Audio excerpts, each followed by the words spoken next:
मैं सबसे पहले आप सबका आभारी हूं कि आपने मेरी बातचीत के लिए यहाँ मुझे मौका दिया। ग्लोबलाइजेशन के बारे में पिछले कुछ वर्षों से एक विज्ञान के विद्यार्थी के नाते समझने की कोशिश कर रहा हूं।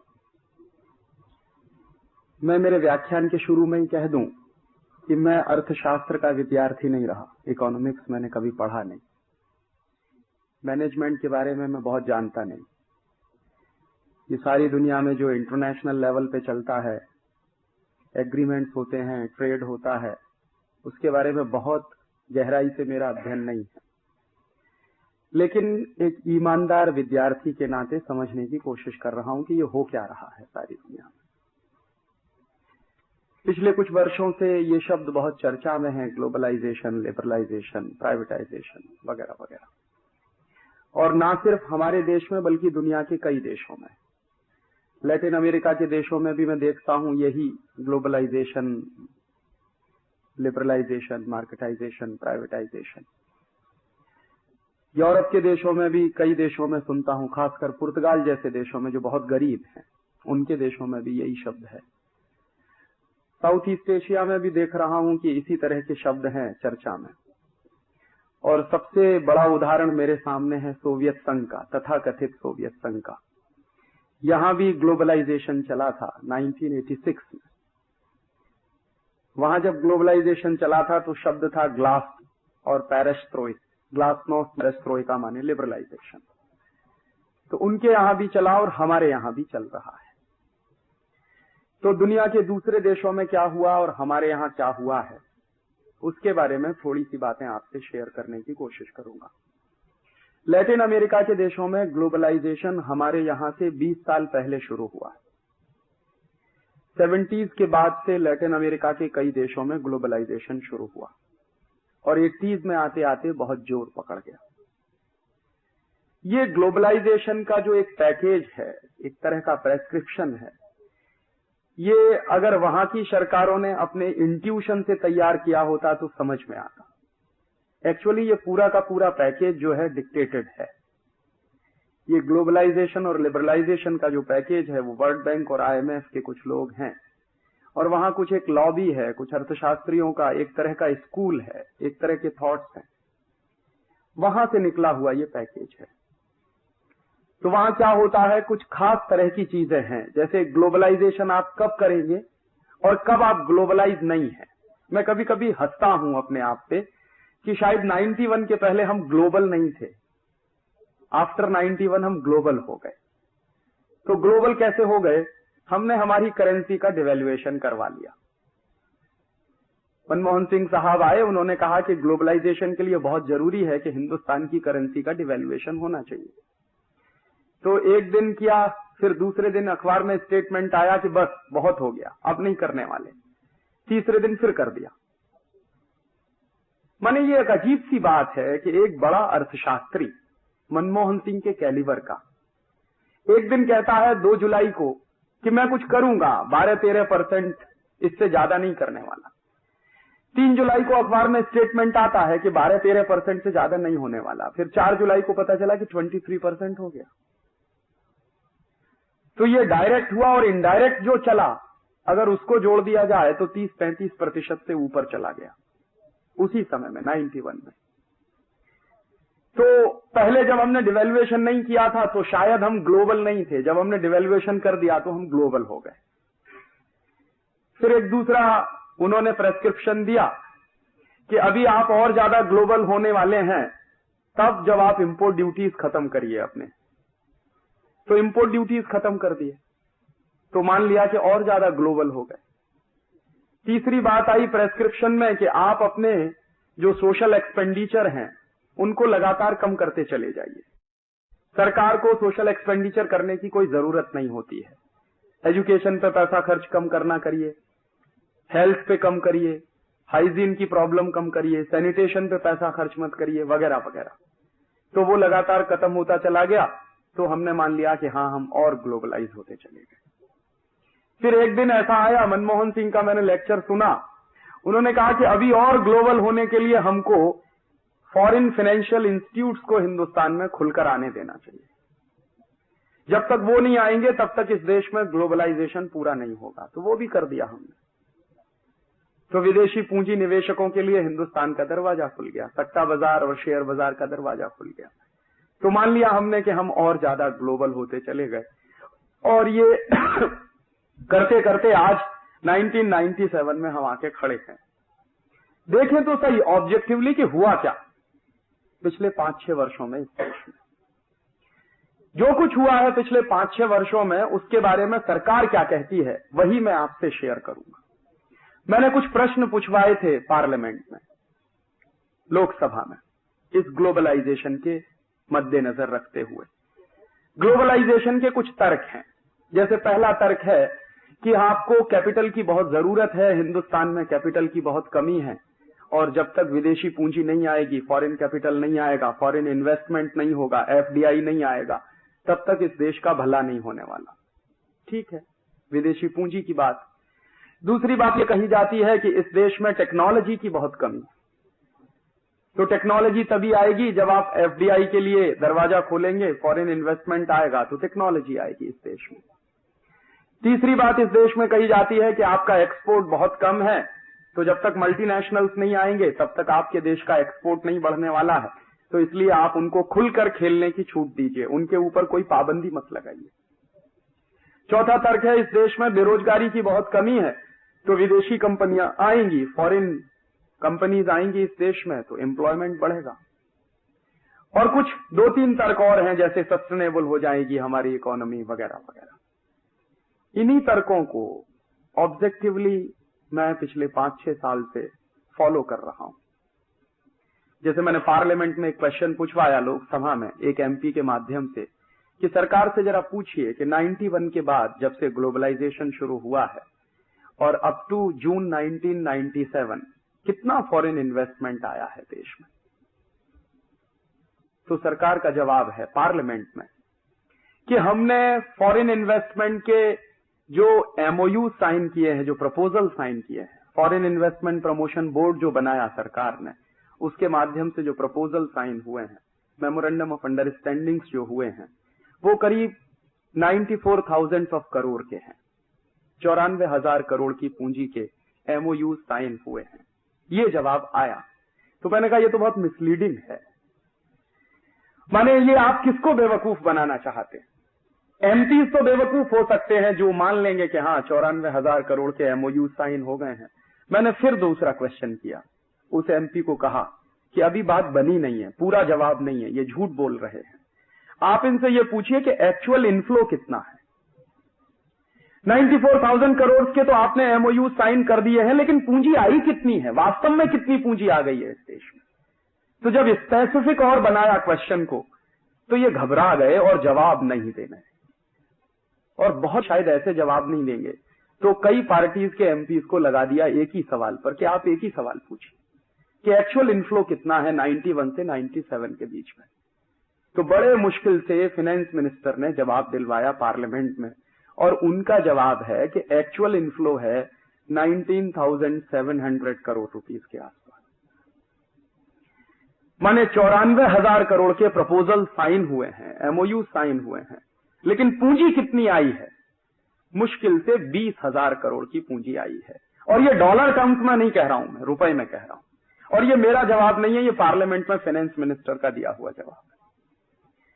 और ये पूंजी आई कितने साल में है?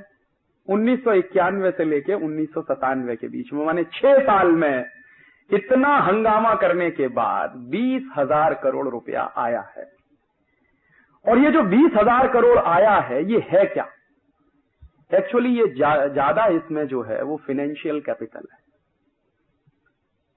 और फाइनेंशियल कैपिटल कभी भी किसी देश में प्रोडक्टिविटी नहीं बढ़ाया करता।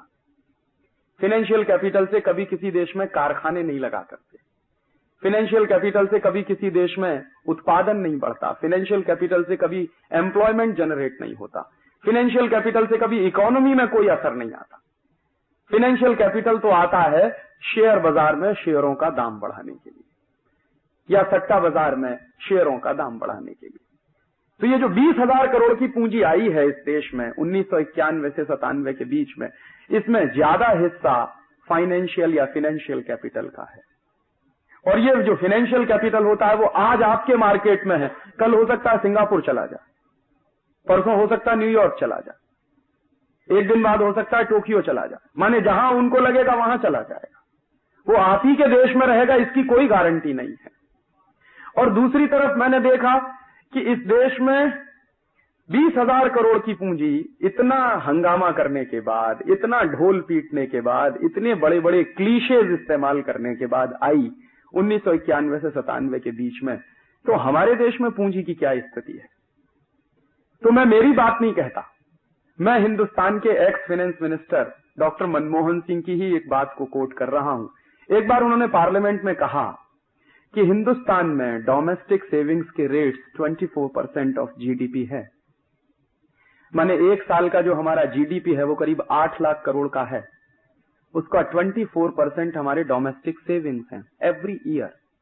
तो कितना बैठता है? लगभग 2 लाख करोड़ बैठता है। तो 2 लाख करोड़ की तो हमारी डोमेस्टिक सेविंग्स हैं एक साल की। ये मैं नहीं कहता, मनमोहन सिंह कहते हैं। 2 लाख करोड़ की जिस देश में एक साल की सेविंग्स हो और वो देश विदेशी पूंजी के लिए परेशान हो, ये कुछ समझ में नहीं आता।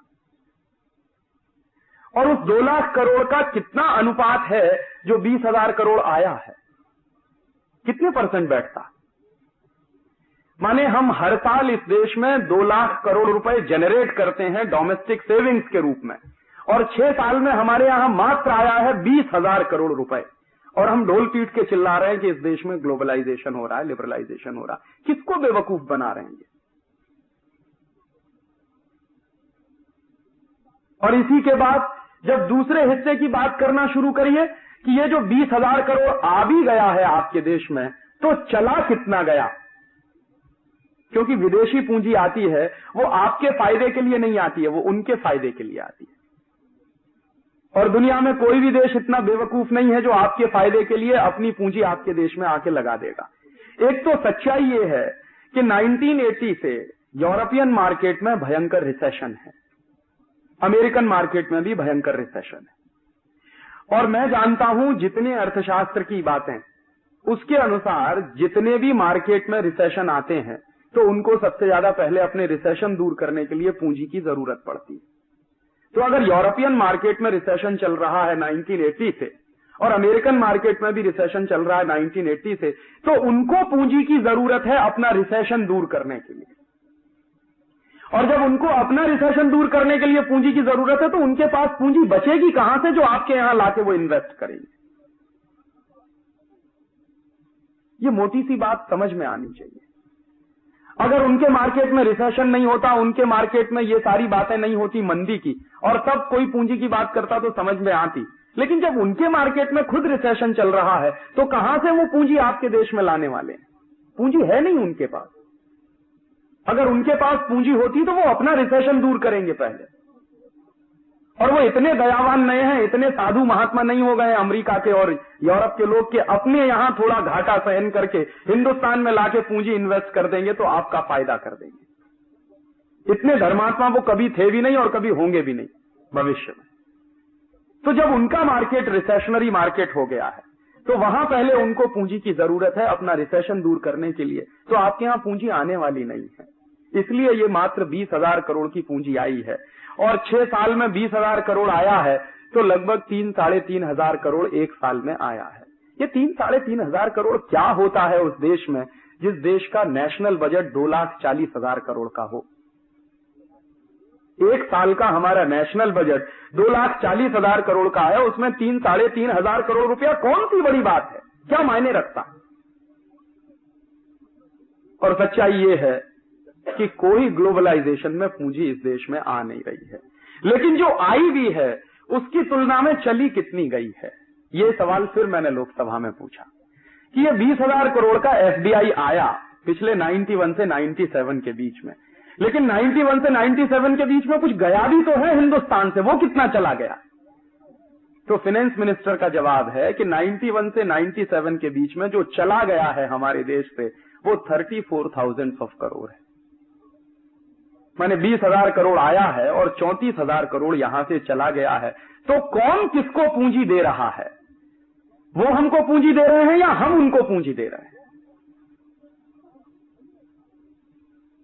और हमेशा दुनिया में जो फर्स्ट वर्ल्ड कंट्रीज हैं या जो डेवलप्ड कंट्रीज कहते हैं अपने आप को, हालांकि मैं मानता नहीं कि वो डेवलप्ड हैं, लेकिन तथाकथित डेवलप्ड हैं, सो कॉल्ड डेवलप्ड हैं, वो कभी भी गरीब देशों को पूंजी देते नहीं, बल्कि गरीब देशों की पूंजी अपने यहां खींच कर ले जाते हैं। और वो कैसे चलता है? अंकटाड के कुछ फिगर्स है मेरे पास, United Nations Commission on Trade and Development, उनकी कुछ रिपोर्ट्स मेरे पास हैं। तो अंकटाड की रिपोर्ट है 95-96 की, लेटेस्ट तो नहीं कह सकता, 95-96 की है, उसके बाद मुझे आई नहीं तो इसलिए मैं आगे की बात कर नहीं सकता। 95-96 की अंकटाड की रिपोर्ट कह रही है कि 95-96 में दुनिया के अमीर देशों से गरीब देशों में कितनी पूंजी गई और उसी समय में दुनिया के गरीब देशों से अमीर देशों में कितनी पूंजी आई, उसके उसमें कुछ फिगर्स हैं। तो गरीब देशों से जो पूंजी अमेरिका में चली गई, यूरोप में चली गई, उसकी बात तो बाद में, पहले इनके देशों से आई कितनी गरीब देशों में। तो डेवलपिंग कंट्रीज की संख्या अंकटाड के उसमें 120 मानी जाती। तो 120 गरीब देशों में, डेवलपिंग कंट्रीज में जो पूंजी आई एक साल में, वो करीब है $500 बिलियन। और इसमें क्या क्या है? फॉरेन डायरेक्ट इन्वेस्टमेंट है, फॉरेन लोन है, फॉरेन एड है, तीनों चीजें हैं। कर्जा है, विदेशी पूंजी है और विदेशी सहायता है। तीनों तरह की पूंजी मिला के $500 बिलियन आया गरीब देशों में।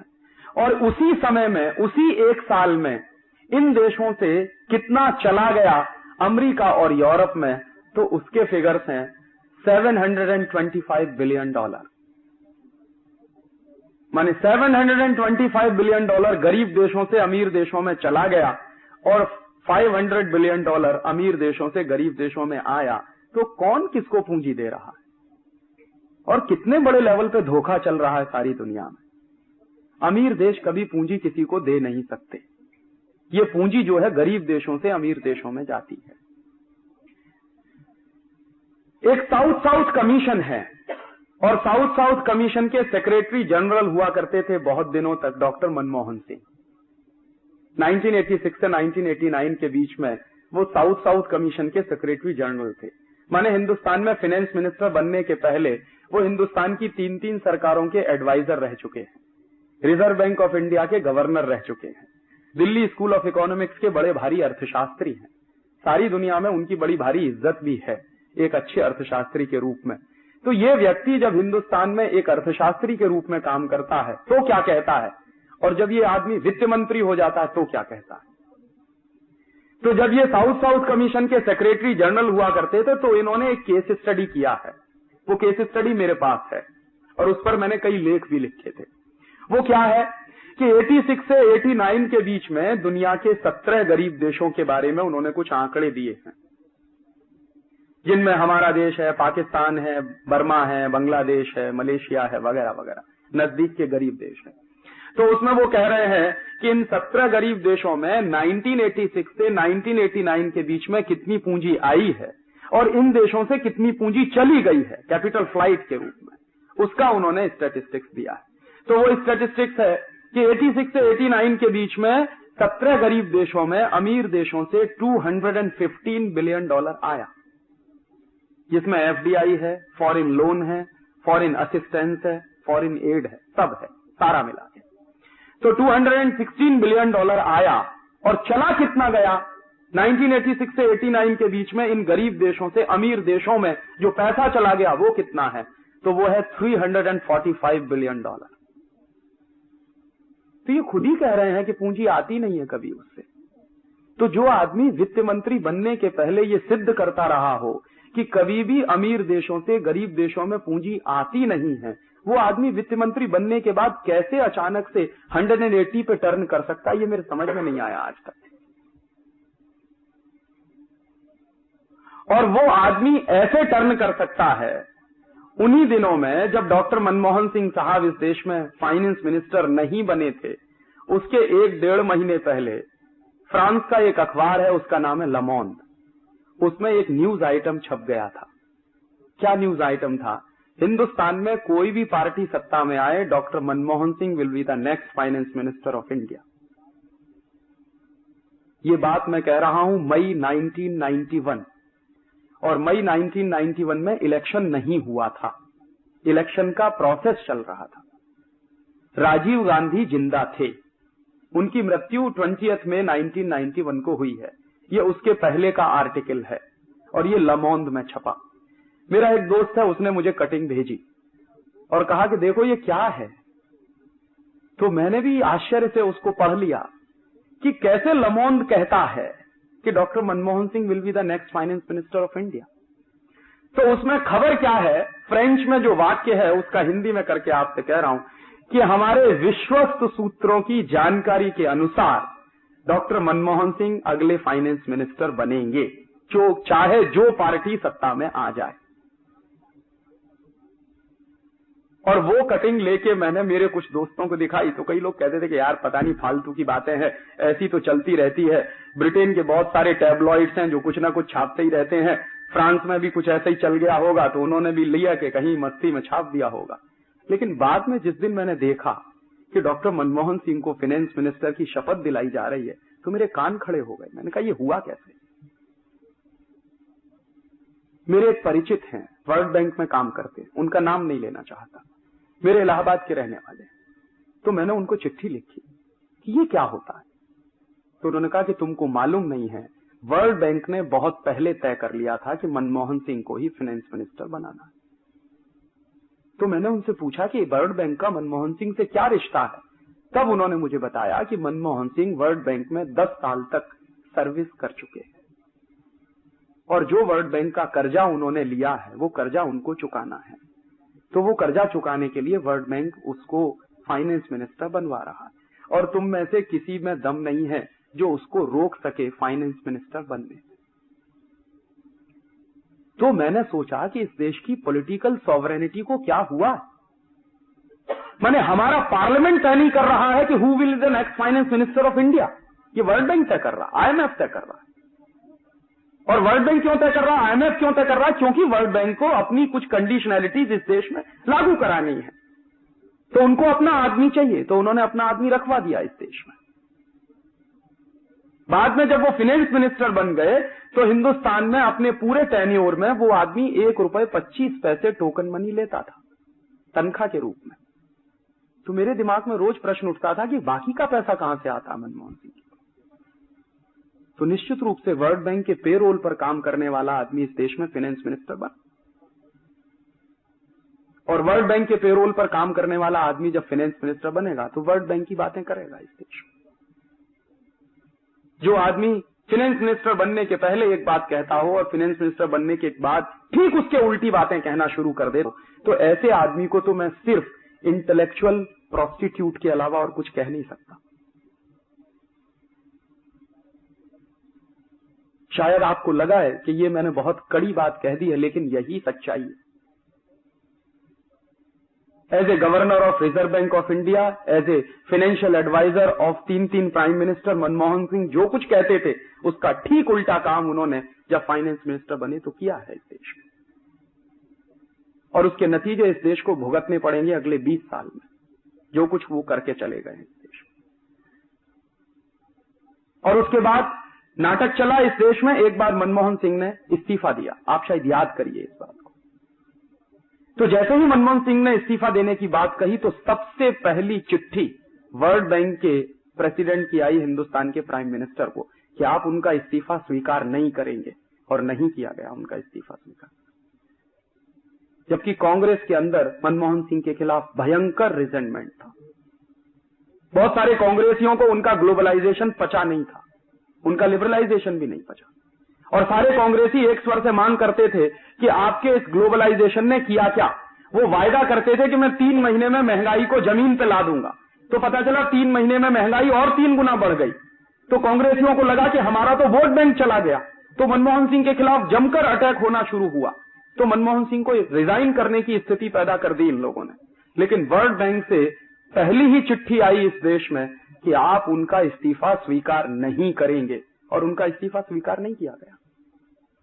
और यही नाटक अभी ताजा ताजा कुछ दिन पहले हुआ चिदम्बरम साहब के साथ। आपको याद है चिदंबरम साहब ने एक बार धमकी दी कि मैं रिजाइन कर दूंगा। तो जैसे ही चिदंबरम की धमकी आई, वैसे ही वर्ल्ड बैंक के प्रेसिडेंट का बयान आ गया अखबार में कि चिदंबरम साहब अगर चले जाएंगे तो लिबरलाइजेशन का क्या होगा, ग्लोबलाइजेशन का क्या होगा, माने वर्ल्ड बैंक के इंटरेस्ट का क्या होगा। सीधी सी बात वो कहनी चाहिए। तो वो ये नहीं कहेंगे कि वर्ल्ड बैंक के इंटरेस्ट का क्या होगा, वो कहेंगे लिबरलाइजेशन का क्या होगा, ग्लोबलाइजेशन का क्या होगा। यही मनमोहन सिंह के जमाने में कहते थे। और ये कितने बड़े लेवल के इंटेलेक्चुअल प्रोस्टिट्यूट हो सकते हैं। चिदंबरम साहब मनमोहन सिंह से 2 कदम आगे हैं। ये लंदन गए थे, अक्टूबर 96 की बात कह रहा हूं। अक्टूबर 96 में ये लंदन गए थे, वहां प्रेस कॉन्फ्रेंस किया। प्रेस कॉन्फ्रेंस में स्टेटमेंट क्या दिया? प्रेस कॉन्फ्रेंस में स्टेटमेंट दिया कि ईस्ट इंडिया कंपनी और अंग्रेज हिंदुस्तान में 200 साल के लूटने के लिए आए थे। मैं आपको फिर से इनवाइट करने आया हूं कि अगले 200 साल के लिए फिर इस देश में आप लूटने के लिए चले आइए, and there will be a huge reward for you.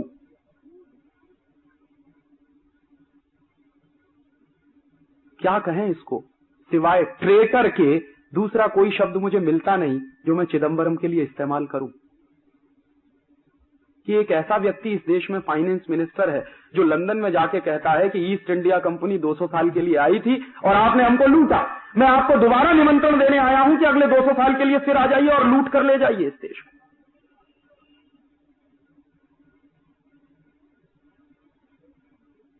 तो ऐसे लोग जब इस देश में फाइनेंस मिनिस्टर बनना शुरू हो जाए, तब तो इस देश का बंटाधारी होने जा रहा है। और तब मुझे शक होने लगा है कि सच में कोई लिबरलाइजेशन चल रहा है क्या। और मैं मानता नहीं कोई लिबरलाइजेशन चल रहा है। एक्चुअली ये रिकॉलोनाइजेशन का एक दूसरा प्रोसेस चल रहा है। और उस लिबरलाइजेशन के नतीजे क्या निकल रहे हैं? विदेशी पूंजी के स्तर पे कुछ आया नहीं आपके देश में, जो कुछ आया उससे ज्यादा चला गया। और अगर एक दूसरा हिसाब और जोड़ना शुरू कर दूं कि फाइनेंशियल मार्केट में जो थोड़ी सी विदेशी पूंजी आ गई थी, उससे नतीजा क्या हुआ था? 100-150 रुपए वाला शेयर 1500 में पहुंच गया था, 2000 में पहुंच गया था। जिसको देखो वो शेयर खरीदने के लिए पागल था इस देश में। मुझे वो दिन याद है कि मेरे घर के सामने जो पान बेचता है इलाहाबाद में, वो रोज सवेरे सवेरे आता था, मुझसे पूछता था कि राजीव भाई आज एसीसी का दाम क्या है। तो मैं कहता था भाई तुमको क्या लेना देना एसीसी के? नहीं मैंने एसीसी खरीदा। मैंने कहा कहां से तुम्हारे पास पैसा आ गया? कि बीवी के गहने गिरवी रखे हैं, मैंने एसीसी खरीदा। क्या होने वाला है? कहने लगा आप तो बेवकूफ आदमी, आपको मालूम नहीं मैं रातों रात लखपति होने जा रहा हूं। आज ये 1500 का है, कल 2000 का हो जाएगा, फिर 3000 का हो जाएगा, फिर 3500 का हो जाएगा। आप देखिए रातों रात लखपति हो जाऊंगा मैं।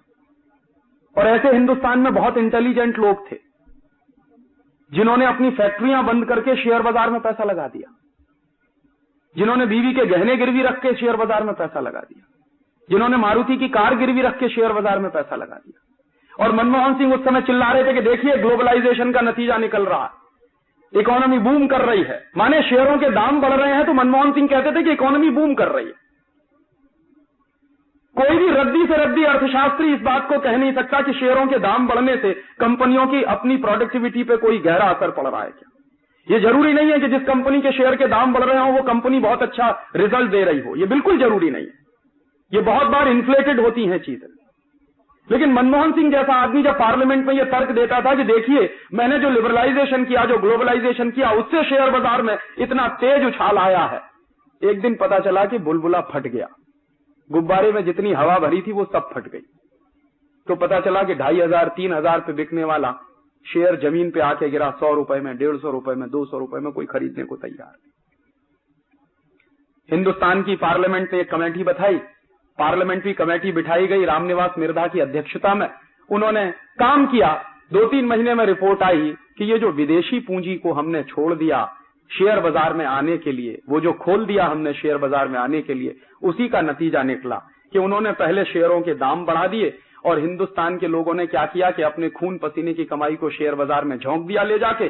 फिर जब उनको जरूरत पड़ी तो यहां से लेकर उड़ गए, तो पता चला जमीन पे आके हम गिरे। कमेटी की फाइंडिंग्स है, ये मेरी नहीं है, कि हिंदुस्तान में विदेशी पूंजी निवेशकों ने कुछ 1000 करोड़ रुपए इन्वेस्ट करके हिंदुस्तान के लोगों का 70,000 करोड़ लूट लिया। इतनी बड़ी डकैती आपके देश में पड़ गई और आपने किसी ने FIR तक दर्ज नहीं कराई।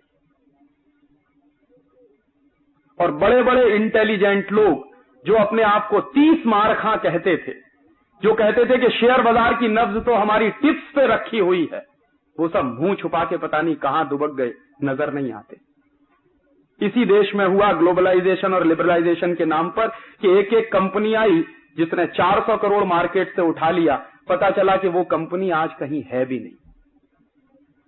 जिस कंपनी ने कभी नट बोल्ट नहीं बनाया, जिन्होंने कभी प्रोडक्शन के क्षेत्र में कोई एक नए पैसे का काम नहीं किया, वो आए और मार्केट से 420 करोड़ उठा ले गए, कोई 480 करोड़ उठा ले गया, कोई 500 करोड़ उठा ले गया, कोई 1000 करोड़ उठा ले। माने लूट की खुली छूट मची हुई थी, कोई कानून नहीं था, कोई रोक नहीं थी, कोई गाइडलाइंस नहीं थी। मनमोहन सिंह साहब यही चिल्ला रहे थे कि देखिए इकोनॉमी में तरक्की हो रही है इस देश में।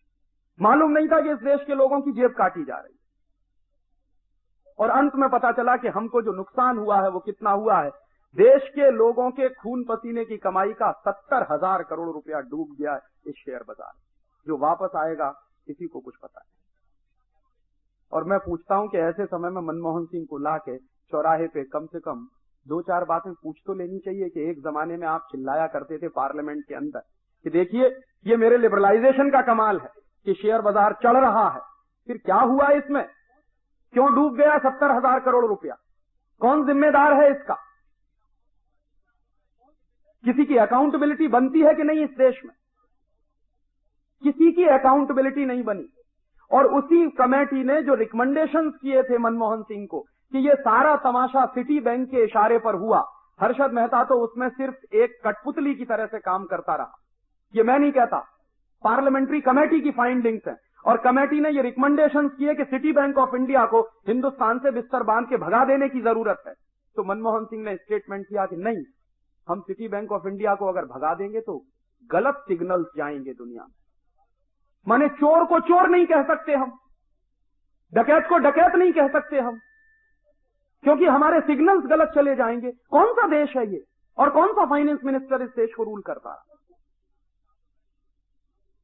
दुनिया के किसी भी दूसरे देश में अगर अमेरिका में ही ये स्कैम हुआ होता, हिंदुस्तान की जगह अमेरिका को रखकर देखिए, और अमेरिका में ये स्कैम हुआ होता और काश स्टेट बैंक ऑफ इंडिया हमारा उसमें इन्वॉल्व होता, तो अमेरिकन सरकार ने 1 मिनट की देर नहीं की होती स्टेट बैंक ऑफ इंडिया को वहां से रवाना करने में।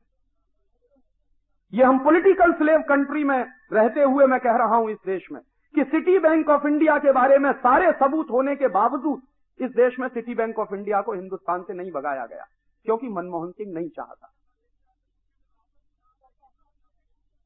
और कभी कभी मैं ये आरोप करता हूं कि मनमोहन सिंह कोई मनमोहन सिंह नहीं है, वो अमेरिका का 101% एजेंट है इस देश में, जिसने इस देश की इकोनॉमी को इतने बड़े लेवल पे ले जाके पटक दिया। और आपको मालूम है जो पैसा डूब गया उसकी वजह से जो रिसेशन है मार्केट में, वो आज तक खत्म नहीं हो रहा। कितने कारखाने बंद हो गए इस देश में, हजारों प्रोडक्शन यूनिट्स इस देश में बंद हो गए क्योंकि उनका पैसा शेयर बाजार में लग गया। मैं मेरे उत्तर प्रदेश के बारे में बात करता हूं। नोएडा के आसपास करीब 80,000 छोटे छोटे प्रोडक्शन यूनिट्स थे जो डूब गए क्योंकि उनका पैसा शेयर बाजार में फंस गया, वो चल नहीं सकते। और कितने ऐसे लोग हैं जिनको मैं पर्सनली जानता हूं कि जो करोड़पति बनने चले थे, रोडपति हो गए, सड़क पे खड़े, डूब गया पैसा शेयर बाजार। और ये जो डूबा हुआ पैसा है, इसको वापस निकालने के लिए ना मनमोहन सिंह के पास कोई तरकीब है, ना चिदंबरम के पास कोई तरकीब। कैसे आएगा ये पैसा? ये ग्लोबलाइजेशन नहीं हुआ, ये लिबरलाइजेशन नहीं हुआ, आपकी लूट हुई। लूट होने के तरीके बदलते रहते हैं। पहले ईस्ट इंडिया कंपनी आती थी, अंग्रेज आते थे तो बंदूक और तलवार के दम पे लूट कर ले जाते थे आपके यहां। और अब तरीका बदल दिया है, ग्लोबलाइजेशन और लिबरलाइजेशन के नाम पर आते हैं और आपके देश से 70,000 करोड़ लूट कर ले जाते हैं और आप खामोशी के साथ बैठे बैठे देख रहे हैं। पता नहीं कब हर्षद मेहता को इस देश में फांसी की सजा मिलेगी, मुझे मालूम नहीं, पता नहीं कब मिलेगी। शायद हो सकता है 2 साल के बाद आप भी भूल जाओ, मैं भी भूल जाऊं कि इस देश में इतना बड़ा स्कैम भी कोई हुआ था। और आप देख लीजिए, जब से ग्लोबलाइजेशन और लिबरलाइजेशन है तो ये स्कैम का ही है हिस्सा। जिसको आप ग्लोबलाइजेशन कहते हैं वो स्कैम का ही एक दूसरा हिस्सा।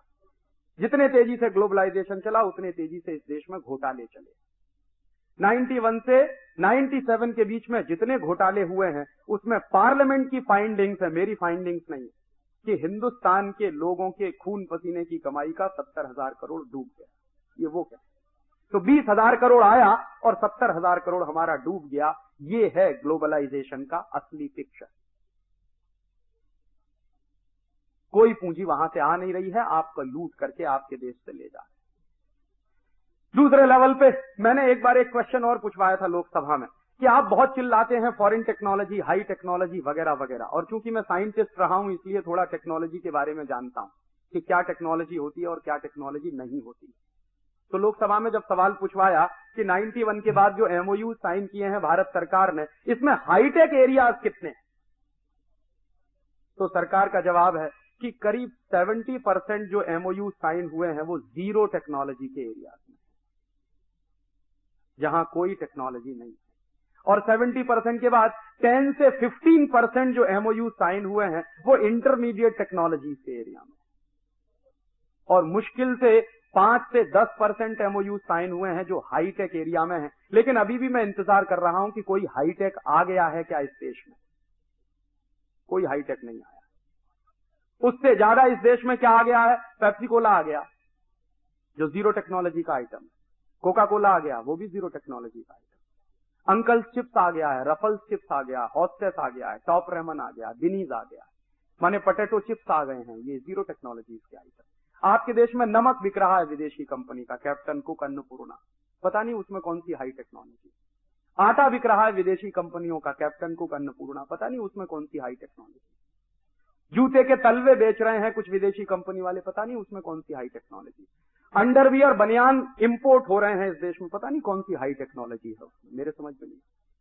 कॉस्मेटिक्स के बहुत सारे आइटम्स इस देश में इंपोर्ट होने लगे, पता नहीं कौन सी हाईटेक है उसमें। ये सारे के सारे आइटम जीरो टेक्नोलॉजी के आइटम। और एक बार मैंने स्पेसिफिक क्वेश्चन पूछवाया कि एक 1977 में जब मुरारजी भाई देसाई की सरकार थी तो उन्होंने एक लिस्ट बनाई थी। क्या लिस्ट बनाई थी? 840 आइटम्स ऐसे हैं जो जीरो टेक्नोलॉजी के आइटम माने जाते हैं। तो वो 840 आइटम्स मुरारजी भाई देसाई ने रिजर्व कर दिए थे कि इनमें कभी कोई मल्टीनेशनल नहीं घुसेगा। मल्टीनेशनल को घुसना हो कि इसके अलावा बहुत सारे दूसरे आइटम्स हैं उनमें घुसे, तो मल्टीनेशनल घुस नहीं पाते थे। तो वो क्या करते थे कि हिंदुस्तानी कंपनी ढूंढते थे और उसके कंधे पर रख के बंदूक चलाते, और ये बहुत दिन तक इस देश में चलता रहा। वो सीधे घुस नहीं सकते थे क्योंकि नियम था। मनमोहन सिंह ने वो नियम बदल दिया। उन्होंने क्या किया कि वो 870 जो आइटम थे इस देश में स्मॉल स्केल इंडस्ट्रीज के लिए या जीरो टेक्नोलॉजी के लिए रिजर्व जो आइटम थे उनको भी खोल दिया। तो भड़ बढ़ा के सारे मल्टीनेशनल उसी में घुस गए।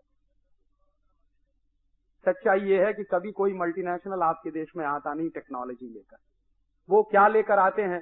जो उनके यहाँ 20 साल पुरानी हो गई है टेक्नोलॉजी, जिसके लिए उनके पास जमीन नहीं है डंप करने के लिए, उसको लाके आपके देश में पटक देते हैं और आप चिल्लाते हैं कि हमारे देश में हाईटेक आ गया। कोई हाईटेक आता नहीं। जहां आपको कोई टेक्नोलॉजी की जरूरत नहीं है, जिस एरिया में जीरो टेक्नोलॉजी है, उसी एरिया में सबसे ज्यादा मल्टीनेशनल इस देश में इस समय काम कर रहे हैं। आप मुझे बताइए कि टूथपेस्ट बनाने में कौन सी टेक्नोलॉजी है, साबुन बनाने में कौन सी ऐसी टेक्नोलॉजी है, जूते के फीते बनाने में ऐसी कौन सी टेक्नोलॉजी, टमाटर की चटनी बनाने में कौन सी टेक्नोलॉजी। नेस्ले को हमने खोल दिया Maggi hot and sweet tomato chilli sauce बनाने के। बताइए जरा टमाटर की चटनी बनाने में कौन सा हाईटेक आइटम इस्तेमाल होता है? या नमक को पॉलिथीन पैक में बंद करना कौन सा हाईटेक आइटम है? या आलू का चिप्स बेचना, कैडबरीज की चॉकलेट बनाना, बिस्किट बनाना, ये कौन सी टेक्नोलॉजी के आइटम है? ये तो सब 870 वो आइटम है जिनको भारत सरकार ने 1977 में माना था कि ये सब जीरो टेक आइटम है, और सारे मल्टीनेशनल इन्हीं क्षेत्र में घुसे हुए हैं। एक भी मल्टीनेशनल इस देश में नहीं आया सैटेलाइट बनाने के लिए। सैटेलाइट बनाना हाईटेक आइटम है, और इस देश में एक भी मल्टीनेशनल नहीं है जो सैटेलाइट बनाने के लिए आया हो। मिसाइल बनाना हाईटेक आइटम है, एक भी मल्टीनेशनल नहीं है जो इस देश में मिसाइल बनाने के लिए आया हो। टेलीकम्युनिकेशन में डिजिटल इलेक्ट्रॉनिक्स इक्विपमेंट बनाना कुछ हाईटेक आइटम माना जाता, लेकिन एक भी मल्टीनेशनल नहीं आया जो उसको उस क्षेत्र में कुछ करने वाला हो। सच्चाई ये है कि जो सच में हाईटेक है वहां आपको कोई टेक्नोलॉजी देता नहीं है, और कभी कभी आप लेने की कोशिश करें तो आपको लंगड़ी मार के गिरा देते हैं। जैसे मैं एक सॉलिड एग्जाम्पल दूं, राजीव गांधी जब प्राइम मिनिस्टर थे तो एक दिन रोते रोते अमेरिका पहुंच गए। ये हमारे देश में भिखारी की बड़ी बुरी आदत है।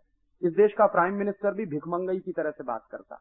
कटोरा लेके पहुंच गए रोनाल्ड रीगन के सामने कि हमको सुपर कंप्यूटर दे दीजिए। इनको बहुत समझाया था इस देश के साइंटिस्टों ने कि आप मत जाइए, बेइज्जती हो जाएगी आप, लेकिन माने नहीं, क्योंकि धुन थी कि हिंदुस्तान को 21st सेंचुरी में ले जाएंगे। जैसे उन्हीं के ले जाने पे जाएगा, ये देश अपने तरीके से जाने वाला नहीं था 21st सेंचुरी। तो पहुंच गए अमेरिका में भीख मांगने के लिए। क्या भीख मांगा रोनाल्ड रीगन से कि हमको सुपर कंप्यूटर दे दीजिए, और क्या चाहिए आपको, क्रायोजेनिक इंजन चाहिए।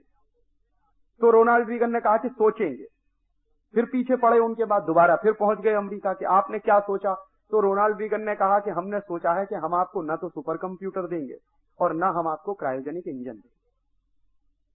अमेरिका की 2 कंपनियां थी उस समय। एक थी IBM, इंटरनेशनल बिजनेस मशीन, जो चाहती थी कि इंडियन गवर्नमेंट से कोई एग्रीमेंट अगर साइन हो जाए तो हमारा सुपर कंप्यूटर हिंदुस्तान में बिक जाए। कंपनी के मन में था, लेकिन रोनाल्ड रीगन ने कहा कि यह संभव नहीं।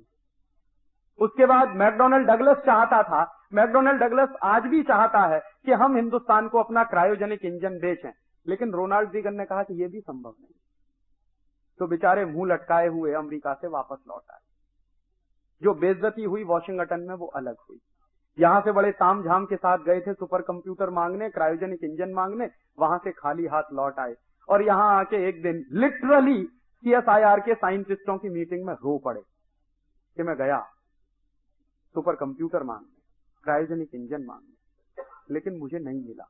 तो हमारे यहां उस समय डॉक्टर SK जोशी डायरेक्टर हुआ करते थे। मैं भी उस समय CSIR के एक रिसर्च प्रोजेक्ट में काम करता था।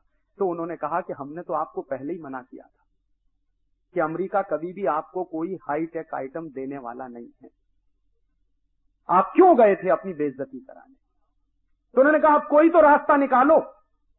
तो कुछ साइंटिस्टों ने उनको सुझाव दिया कि आप ऐसा करिए, रूस के साथ एग्रीमेंट कर लीजिए। रूस में एक एजेंसी है जिसका नाम है ग्लोब कॉस्मोस, उसके पास क्रायोजेनिक इंजन है, तो आपको क्रायोजेनिक इंजन शायद मिल जाएगा। तो रूस के साथ एग्रीमेंट साइन किया राजीव गांधी ने, और जैसे ही रूस के साथ एग्रीमेंट साइन हुआ और क्रायोजेनिक इंजन की डिलीवरी का टाइम आया तो अमेरिका ने फिर लंगड़ी मारी और रूस को ब्लैक लिस्टेड कर दिया। रूस बेचारा घबरा गया। तो रूस के प्रेसिडेंट साहब ने मना कर दिया कि अब हम भी आपको क्रायोजेनिक इंजन नहीं बेचेंगे। रूस ने मना कर दिया क्रायोजेनिक इंजन बेचने के लिए, अमेरिका ने पहले ही मना कर दिया क्रायोजेनिक इंजन बेचने के लिए। सुपर कंप्यूटर की बात तो ऐसे ही दफन हो गई। तो फिर क्या करना चाहिए। तो एक दिन हमारे कुछ साइंटिस्टों ने कहा कि आप ये जो कटोरा लेके भीख मांगते हैं, क्यों नहीं इंडियन साइंटिस्टों को कहते कि वो सुपर कंप्यूटर बनाए, क्यों नहीं इन साइंटिस्टों को कहते कि वो इस देश में क्रायोजेनिक इंजन बनाए। तो उनको भरोसा ही नहीं था कि इंडियन साइंटिस्ट ये बना सकते हैं। तो CSIR के लोगों ने उनको भरोसा दिलाया कि आप ये मत मानिए, इंडियन साइंटिस्ट उतने ही कॉम्पिटेंट हैं जितने अमेरिकन साइंटिस्ट हैं, बशर्ते कि उनको काम देने की जरूरत है और उनको प्रोटेक्शन देने की जरूरत है। तो डरते डरते उन्होंने CSIR को कहा कि ठीक है, अच्छा आप बना लीजिए भाई, अगर आपको लगता है तो। CSIR का पूना में एक सिस्टर कंसर्न है CDAC, उनको दे दिया गया कि आप सुपर कंप्यूटर बनाइए। 3 साल में CDAC के वैज्ञानिकों ने रात दिन मेहनत करके हिंदुस्तान में सुपर कंप्यूटर बना दिया, और हिंदुस्तान में सबसे पहला सुपर कंप्यूटर बना परम, जो आज भी गर्व के साथ इस देश में चल रहा है। ये टेलीविजन पर ये आंखों देखा मौसम का हाल जो देखते हैं, वो 100% इंडिजिनस सुपर कंप्यूटर का कमाल है परम का, जो इस देश में बना है। और आज सिर्फ परम नहीं है, अभी मैं उस दिन पूना जाके आया 14 तारीख को, फोन पे मैंने बात की है, तो परम से आगे के 3 नए सुपर कंप्यूटर उन्होंने तैयार करके रखे हुए हैं और अगले साल वो काम करने शुरू करने जा रहे हैं। मैंने उनसे पूछा इनकी क्षमता कितनी है, तो उन्होंने कहा कि अमेरिका की किसी भी कंपनी के सुपर कंप्यूटर के मुकाबले हमारा कम नहीं है। 64,000 मेगाबिट्स के सुपर कंप्यूटर जो अमेरिकन कंपनियां इस समय बना रही हैं, वो CDAC के लोगों ने बना दिया 3 साल में। और दूसरी जानकारी मैं आपको दूं कि उसी CSIR का एक सिस्टर कंसर्न है जिसका नाम है DRDO, Defence Research Development Organisation. वहां के वैज्ञानिकों ने रात दिन मेहनत करके क्रायोजेनिक इंजन तैयार कर लिया है। हो सकता है दिसंबर के अंत तक आपको यह सूचना मिल जाए कि क्रायोजेनिक इंजन भी इस देश में बन गया। तो टेक्नोलॉजी कभी वहां से नहीं आती, टेक्नोलॉजी हर देश को अपनी बनानी पड़ती, और यह दुनिया का सबसे खरा सच है। आज के जमाने में टेक्नोलॉजी सबसे बड़ा हथियार है। इसलिए कोई देश किसी दूसरे देश को अपनी लेटेस्ट टेक्नोलॉजी कभी नहीं देता।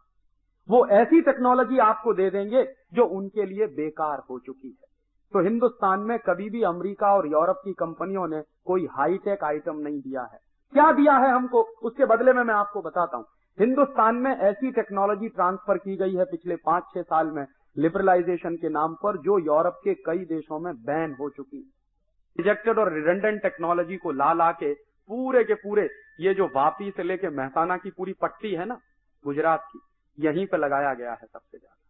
और इस टेक्नोलॉजी का कमाल आप देखेंगे 2-3 साल के बाद। मैं अभी आपकी मीटिंग में ये कह रहा हूं कि अगले 2-3 साल के बाद इस पूरी पट्टी में कम से कम 60 भोपाल होने जा रहे हैं। ये वापी से लेकर मेहसाना के बीच में जितनी इंपोर्टेड टेक्नोलॉजी आई है केमिकल इंडस्ट्री में, ये हिंदुस्तान में सबसे हजारडस टेक्नोलॉजी है। और ये क्यों आई है ये समझ लीजिए। मेरे पास एक चिट्ठी है लॉरेंस समर्स की। लॉरेंस समर्स बड़ा भारी अर्थशास्त्री माना जाता है अमेरिका में। हालांकि मैं मानता नहीं कि उसको अर्थशास्त्र का कोई बहुत ज्ञान है, लेकिन वो माना जाता है। और लॉरेंस समर्स वर्ल्ड बैंक का प्रेसिडेंट रह चुका है। तो जिस समय लॉरेंस समर्स वर्ल्ड बैंक का प्रेसिडेंट था, उस समय उसने एक चिट्ठी लिखी थी अपने कुछ दूसरे अधिकारियों को। गलती से वो लीक हो गई है, उसकी फोटोकॉपी मेरे पास है। वो चिट्ठी में लिख क्या रहा है, Lawrence Summers as a president of World Bank लिख रहा है कि हमको अब इस लिबरलाइजेशन का फायदा उठाते हुए, लिबरलाइजेशन ब्रैकेट में लिखा हुआ है इंडिया, तो हिंदुस्तान के लिबरलाइजेशन का फायदा उठाते हुए फर्स्ट वर्ल्ड कंट्रीज की सारी हजारडस केमिकल इंडस्ट्रीज इंडिया में ट्रांसफर कर देनी चाहिए। क्यों कर देनी चाहिए? नीचे के पैराग्राफ में एक और वाक्य वो लिख रहा कि हिंदुस्तान में अगर कोई मर जाए तो उसकी कीमत अमेरिका में मरने वाले आदमी की कीमत से बहुत कम है। माने आप अमेरिका की लेबोरेटरी के लिए चूहे जैसे हैं, गिनी पिग्स हैं। और वो कह रहा है कि अमेरिका और फर्स्ट वर्ल्ड कंट्रीज की सारी हजारडस केमिकल इंडस्ट्रीज को आप हिंदुस्तान में ट्रांसफर कर दीजिए, फायदा उठाते हुए लिबरलाइजेशन का। और वही फायदा उठाते हुए हिंदुस्तान में ये सब तमाशा हो गया है। ऐसे ऐसे एग्रीमेंट साइन हुए हैं लिबरलाइजेशन के नाम पर कि आप चौंक जाएंगे। अमेरिका की एक कंपनी है जिसका नाम है पेप्सी कोला। पेप्सी कोला के साथ भारत सरकार ने एक एग्रीमेंट साइन किया है कि हर साल Pepsi Cola 10,000 metric ton chemical waste America से लाकर हिंदुस्तान में डंप करेगा।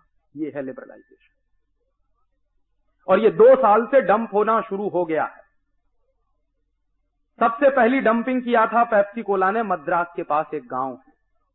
और अब इस साल से पेप्सी कोला डंप कर रहा है उस केमिकल वेस्ट को। केरल में एक जगह है, उसका नाम है वाइपीन। वाइपीन बहुत सुंदर द्वीप है। एक बार मैं गया हूं, इतना खूबसूरत है कि जाने के बाद लौटने का मन नहीं करता। अब उस वाइपीन द्वीप पर अमेरिका से लाया हुआ 10,000 मीट्रिक टन कचरा वेस्ट डंप किया जा रहा है। और ये काम पेप्सी कोला कर रहा है। और ये क्यों हुआ है? क्योंकि लिबरलाइजेशन हो रहा है इस देश में, ग्लोबलाइजेशन। और ऐसे एक नहीं, हंड्रेड्स ऑफ एग्रीमेंट साइन हुए हैं कनेडियन कंपनियों के साथ, ऑस्ट्रेलियन कंपनियों के साथ, अमेरिकन कंपनियों के साथ, न्यूजीलैंड की कंपनियों के साथ, कि वो दुनिया भर के तमाम देशों का। कनाडा की एक कंपनी से तो ये एग्रीमेंट साइन हुआ है जिसको लेके हमने एक पिटीशन फाइल किया। एग्रीमेंट ये है कि कनाडा की कंपनी अपना एटॉमिक वेस्ट लेकर आएगी और हिंदुस्तान में डंप करेगी। ये कंपनी पहले बांग्लादेश के साथ एग्रीमेंट करना चाहती थी। बांग्लादेश की सरकार भी इतनी होशियार है कि जब उनको पता चला कि ये लाने वाले क्या हैं, तो एटॉमिक वेस्ट आएगा, तो उन्होंने कहा नहीं, हम इसको परमिशन नहीं देने वाले। जो एग्रीमेंट बांग्लादेश की सरकार ने नहीं किया, वो एग्रीमेंट हमारी सरकार ने किया कनाडियन कंपनी के साथ। और ऐसे 100 से ज्यादा एग्रीमेंट साइन हुए हैं जिसमें हर साल इस देश में हजारों मीट्रिक टन कचरा आएगा उनके देश का और इस देश में डंप किया जाएगा। और एक बड़ा ऐतिहासिक दस्तावेज ऐसा ही है मेरे पास। हॉलैंड की एक कंपनी है सीजवॉन वीवी, उसके साथ मनमोहन सिंह ने एक एग्रीमेंट साइन किया था। क्या एग्रीमेंट था? कि हॉलैंड के सुअरों का गोबर 1 करोड़ टन हर साल हिंदुस्तान में लाकर डंप किया जाए। ये एग्रीमेंट किया मनमोहन सिंह, और उसके दस्तावेज मेरे पास। क्यों किया है? तर्क क्या था मनमोहन सिंह का? तर्क यह था कि हॉलैंड के सुअरों का जो गोबर है वो क्वालिटी में बहुत अच्छा है। क्यों अच्छा है क्वालिटी में? तो वो तर्क दे रहे थे। जब हमने कहा कि ये आपने क्यों किया, तो एक दिन दिल्ली की एक मीटिंग में उन्होंने इस सवाल पर जवाब देते हुए कहा कि हमने इसलिए ये एग्रीमेंट साइन किया कि हॉलैंड के जो सुअरों का गोबर है वो बहुत अच्छा, क्वालिटी में बहुत अच्छा, और दूसरा क्यों अच्छा है, क्योंकि वहां के सुअर सोयाबीन खाते हैं। तो मैंने सवाल पूछा उनसे उस मीटिंग में कि ये सोयाबीन जाता कहां से, कि हमारे देश से जाता है। कहां से जाता है? मध्य प्रदेश से जाता है। आपको मालूम है इस देश में मध्य प्रदेश को पूरा सोयाबीन का बेल्ट बना दिया इसी ग्लोबलाइजेशन के चक्कर।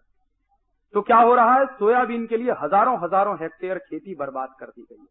सारे दुनिया के एग्रीकल्चरल साइंटिस्ट कहते हैं कि 10 साल सोयाबीन की खेती के बाद 11वें साल आप उस खेत में कुछ नहीं कर सकते, वो बंजर हो जाता है। इसलिए यूरोप के देश सोयाबीन पैदा नहीं करते।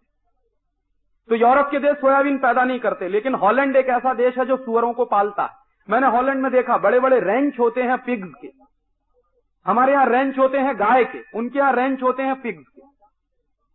क्यों बनाते हैं रेंच? क्योंकि सुअर का मांस खाना, और सुअर के मांस को स्वादिष्ट बनाने के लिए उसको सोयाबीन खिलाना। लेकिन हॉलैंड की सरकार वो सोयाबीन अपने खेतों में पैदा नहीं होने देती।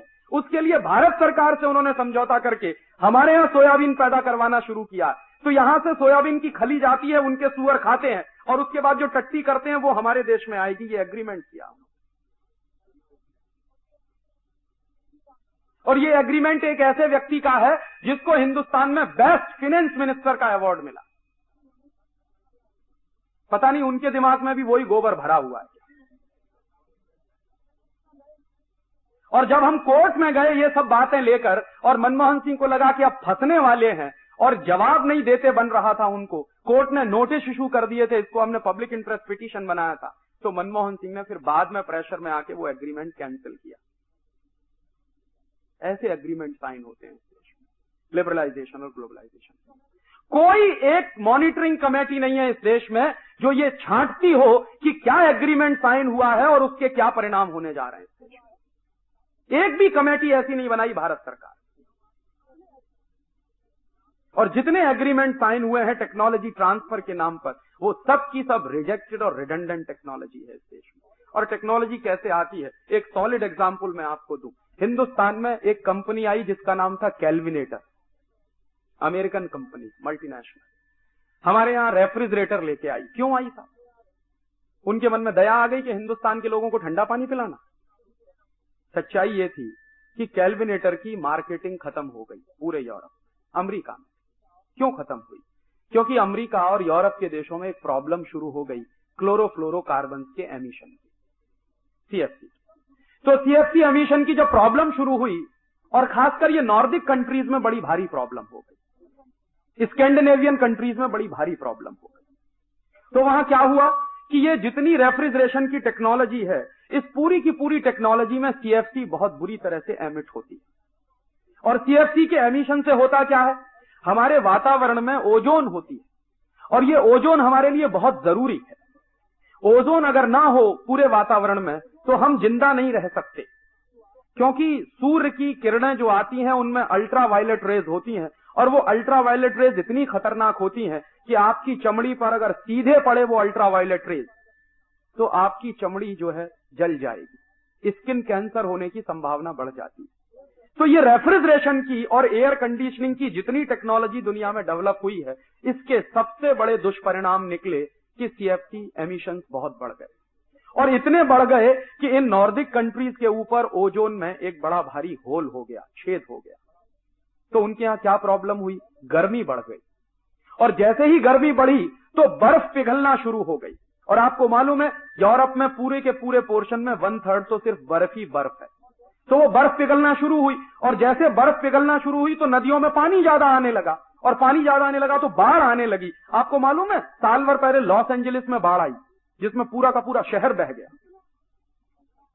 इतना बड़ा मैनेजमेंट था अमेरिका का, कुछ नहीं कर पाया, लॉस एंजलिस में बाढ़ आई। बाद में पता चला कि क्यों आई वो बाढ़, इसलिए आई कि अमेरिका में गर्मी बढ़ गई है, तो बर्फ ज्यादा पिघल रही है, ग्लेशियर्स ज्यादा पिघल रहे हैं, नदियों में पानी बढ़ गया। क्यों बढ़ गया? क्योंकि कार्बन एमिशन है और सीएफसी एमिशन है, दोनों टेम्परेचर इंक्रीज कर रहे हैं। तो इन सारे देशों में एक भयंकर किस्म की घबराहट पैदा हुई, और उस घबराहट के चक्कर में इन्होंने क्या किया, इन 12-13 देशों ने, जो अमीर देश माने जाते हैं, एक समझौता कर लिया क्या समझौता किया कि धीरे धीरे सीएफसी एमिशन हम खत्म करते चले जाएंगे और सन 2000 में तो बिल्कुल टोटली स्टॉप कर देंगे, कार्बन एमिशन भी खत्म कर देंगे और सीएफसी एमिशन भी खत्म कर देंगे। तो संकट हुआ कि सीएफसी एमिशन करने वाली टेक्नोलॉजी का क्या होगा। तो किसी ने उनको कहा कि हिंदुस्तान में ले जाकर डंप कर दो, बहुत अच्छा देश। तो कैलविनेटर वाले यहां आ गए और यहां आके उन्होंने विज्ञापन देना शुरू कर दिया कि रेफ्रिजरेटर घर की शान, बिना रेफ्रिजरेटर के घर में शान ही नहीं। हिंदुस्तान के इडियट्स लोगों ने कभी एक मिनट ये नहीं पूछा कि इस रेफ्रिजरेटर की हमको क्या जरूरत है। यूरोप में, नॉर्डिक कंट्रीज में, स्कैंडिनेवियन कंट्रीज में रेफ्रिजरेशन का सिस्टम आया क्यों? तो सीधी सी बात है, बहुत सूखा हिस्सा है और सूखे हिस्से में भोजन ज्यादा समय तक सुरक्षित नहीं रहता और वहां परंपरा भी कुछ ऐसी है कि सप्ताह में एक दिन भोजन बनाया जाता है। मैं यूरोप के कई देशों में रहा हूं तो मैं देखता था सिर्फ फ्राइडे को भोजन बनाते हैं और बाकी दिन फिर उसी को निकाल के खाते हैं फ्रीजर में। किसी को फुर्सत ही नहीं है रोज गर्म खाना बनाने की। सब्जियां रोज मिलती नहीं है। मैं फ्रांस में था तो बीन्स अगर लेनी होती थी तो एक दिन मिलती थी हफ्ते में, वो भी इंडिया से जाती थी तब मिलती थी। कॉलीफ्लावर लेना है तो कभी एक दिन मिलता था हफ्ते में। तो हरी सब्जियां मिलती नहीं है, या तो यहां से जाती हैं हिंदुस्तान से, या लैटिन अमेरिका से आती हैं, या अफ्रीका से जाती है। तो अफ्रीका से फल भी जाते हैं बहुत बड़ी मात्रा में। तो वहां क्या होता है कि जो पहले खरीद ले वो घर के अंदर रख ले उसको, बाकी किसी को मिलता नहीं। तो रेफ्रिजरेटर की इसलिए उनको जरूरत थी कि स्टोरेज करके रखना। सप्ताह में 1 या 2 दिन हरी सब्जी मिल पाती है, सप्ताह में 1 या 2 दिन खाना बना पाते हैं, इसलिए खाना बना के भी रख लेंगे, सब्जियां भी इकट्ठी करके रख लेंगे, इसलिए उन्होंने रेफ्रिजरेटर का ईजाद किया। थ्योरी तो हम भी जानते थे, रेफ्रिजरेशन की थ्योरी तो सारी दुनिया में यूनिवर्सल है। थ्योरीज तो हमेशा यूनिवर्सल होती हैं, टेक्नोलॉजी लोकल होती है। तो थ्योरीज तो हम भी जानते थे रेफ्रिजरेशन की। हिंदुस्तान में पिछले 500-700 साल से रेफ्रिजरेशन की थ्योरीज पे बहुत काम होता है। ऐसा नहीं है कि ये देश जानता नहीं, लेकिन हमने कभी रेफ्रिजरेटर बनाया नहीं। क्यों नहीं बनाया? हमको जरूरत नहीं थी। क्यों नहीं जरूरत थी? रोज इस देश में सवेरे भी ताजी सब्जी लीजिए, शाम को भी मिल जाएगी। और मेरे अपने शहर में तो 3 टाइम मिलती है, सवेरे अलग मिलती है, दोपहर को अलग मिलती है, शाम को अलग मिलती है। और दूसरा एक और अद्भुत सिस्टम है, रोज गरम गरम मेरी मां मुझको रोटी बना के खिलाती है। यूरोप में कभी कोई मां नहीं खिलाती अपने बच्चे को गरम गरम रोटी, जानता भी नहीं है कोई रोटी बनाना। तो उनकी प्रॉब्लम थी, इसलिए उन्होंने रेफ्रिजरेटर का ईजाद किया। हम काहे के चक्कर में फंस गए जो हमने अपने घर में खरीद के उसको रख लिया। तो ये क्या होता है कि टेक्नोलॉजी आपकी जरूरत की नहीं है, लेकिन वो टेक्नोलॉजी आपकी जबरदस्ती जरूरत बनाई जाती। और उन्होंने आपके यहां रेफ्रिजरेटर को जरूरत बना के पेश किया, क्योंकि उनको रेफ्रिजरेटर आपके यहां डंप करना, उनको अपने यहां सीएफसी की प्रॉब्लम से छुटकारा पाना था, उनको अपने यहां एमिशन की प्रॉब्लम से छुटकारा पाना था, इसलिए आपके देश में लाके रेफ्रिजरेटर डंप किया। और वो डंप होने वाली चीज बिकेगी कैसे? तो उसके लिए हैवी एडवर्टीजमेंट उन्होंने किया। और वो एडवर्टीजमेंट बड़े जबरदस्त तरीके से एक एक आदमी के चुभोया जाता था। कैसे चुभोया जाता था? आपका घर कुछ भी नहीं है अगर उसमें रेफ्रिजरेटर नहीं। और रोज रात दिन कोई अगर आपको ऐसे ही कोचे कि आपका घर कुछ नहीं है अगर आपके घर में रेफ्रिजरेटर नहीं है, आपका घर बहुत रद्दी है अगर आपके घर में रेफ्रिजरेटर नहीं है, तो घर की शान बढ़ाने के लिए एक न एक दिन तो आप ले ही आएंगे, क्योंकि रोज रोज यही सुन रहे। और वो हम ले आए हमारे घर में, हमको मालूम नहीं कि हम उसका क्या इस्तेमाल करें, क्योंकि वो टेक्नोलॉजी इंडियन नहीं है, टेक्नोलॉजी यूरोपियन है। थ्योरीज हो सकती है इंडियन यूरोपियन एक जैसी, लेकिन टेक्नोलॉजी तो इंडियन यूरोपियन एक जैसी होती है। उनको जरूरत थी, उन्होंने वैसी टेक्नोलॉजी बनाई, हमको जरूरत नहीं थी, हमने वैसी टेक्नोलॉजी नहीं बनाई। अब जब फ्रिज आ गया हमारे घर में तो देखिए पूरा घर कैसे बदलता। मैंने देखा कि जिनके घरों में फ्रिज आ गया तो उन्होंने अपने घर को रीस्ट्रक्चर कर दिया। कैसे रीस्ट्रक्चर किया कि पहले वो रोज ताजी सब्जी खरीद कर लाते थे, फिर जबरदस्ती एक साथ 10-10 किलो सब्जी लाने लगे, क्योंकि भरना तो चाहिए फ्रिज, और ला के भरने लगे उसमें। फिर क्या हुआ, इस देश में बड़ा अच्छा शुद्ध पानी मिलता था माटले का, तो जबरदस्ती माटला बंद करके रेफ्रिजरेटर में पानी रखना चाहिए। हिंदुस्तान में शायद बहुत इडियोटिक लोग मिलेंगे जो प्लास्टिक की बोतल में पीने का पानी भर के रखते हैं रेफ्रिजरेटर के अंदर। दुनिया में सबसे रद्दी चीज है प्लास्टिक। यूरोप के तो कई देशों में प्लास्टिक बैन होने जा रहा है, जापान ने तो पहले ही बैन कर दिया। 5-6 साल से जापान में प्लास्टिक की चीजों का उत्पादन लगातार कम किया जा रहा है। और वहां जापान में एक नियम है कि कोई भी खाने पीने की चीज प्लास्टिक पैकिंग में नहीं होनी चाहिए। सरकार ने बाकायदा नोटिफिकेशन जारी कर दिया। हमने क्या किया, क्योंकि फ्रिज आ गया है घर में तो फ्रिज का इस्तेमाल भी होना चाहिए, हमको मालूम नहीं है कि इसका सही इस्तेमाल क्या है, तो पानी भी उसमें रखना चालू कर दिया। अब प्लास्टिक की बोतल में पानी रखा हुआ, मेहमान आया, साहब पानी पिएंगे, तो सीधे बोतल निकाल के उसके सामने पेश कर दिया। ये नहीं कि पानी को गिलास में डाल के पेश करें, बोतल निकाल के पेश करेंगे ताकि पता तो चले कि हमारे घर में फ्रिज है। अगर गिलास में भर के ले जाएंगे तो पता नहीं माटले का है कि फ्रिज का है, पता ही नहीं चलेगा मेहमान को। और सारी दुनिया के साइंटिस्ट कहते हैं, मेडिकल साइंस के एक्सपर्ट कहते हैं कि फ्रिज का पानी एक ही काम करता है, कॉन्स्टिपेशन बढ़ाता है। यूरोप और अमेरिका में मैं जितने दिन देखा रहा, मैंने हर तीसरे चौथे आदमी को कॉन्स्टिपेशन का मरीज पाया। और अभी तो उनकी जो फिगर्स आए हैं, लेटेस्ट फिगर, वो तो चौंकाने वाले हैं। 90% पॉपुलेशन यूरोपियन ब्लॉक में कॉन्स्टिपेशन का शिकार है।